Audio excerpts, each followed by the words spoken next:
শিক্ষার আলো থেকে বঞ্চিত আদিবাসী ও বাঙালি শিশুদের আলোকিত করতে পার্বত্য অঞ্চল বান্দরবানের গহীন পাহাড়ে সবুজে ঘেরা পরিবেশে চলছে শিক্ষাদান।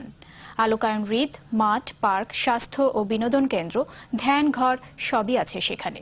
শিক্ষার্থীদের পরিপূর্ণভাবে বেড়ে তোলার প্রচেষ্টা থেকেই ব্যক্তি উদ্যোগে গড়ে তোলা হয়েছে শিক্ষার্থী। বান্দরবান থেকে পাঠানো তথ্যের ভিত্তিতে ডেস্ক রিপোর্ট।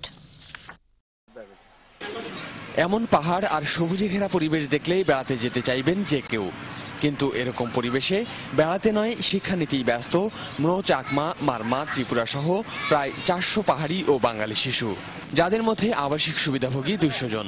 সৌর বিদ্যুতের আলোয় লেখাপড়া, শরীর চর্চা আর সবুজের মাঝে ছোটাছুটি সহ নানা সাংস্কৃতিক অনুষ্ঠানের মধ্য দিয়ে বেড়ে উঠছে এসব শিশু। লেখে পরে বড় হব কোনা বাধা মানব না, মা গো মা আমার একটি কলম দাও না। এখানে খেলাধুলার পাশাপাশি সাংস্কৃতিক অনুষ্ঠান বিভিন্ন রকম করে থাকি।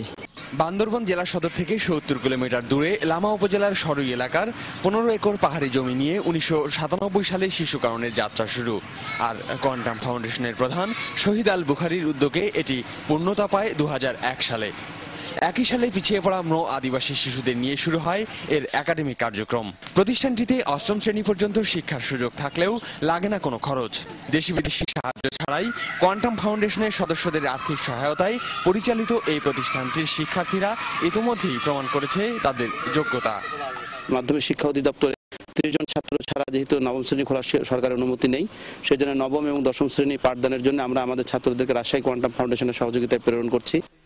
যাতায়াতের ভালো কোনো ব্যবস্থা না থাকলেও শিশু কাননে রয়েছে কোমলমতি শিশুদের আলোকিত মানুষ করার প্রচেষ্টা, যা শিশুদের পাশাপাশি বাড়িয়ে তুলছে এই এলাকার মানুষের মনোবল। M M Anis, NTV news desk.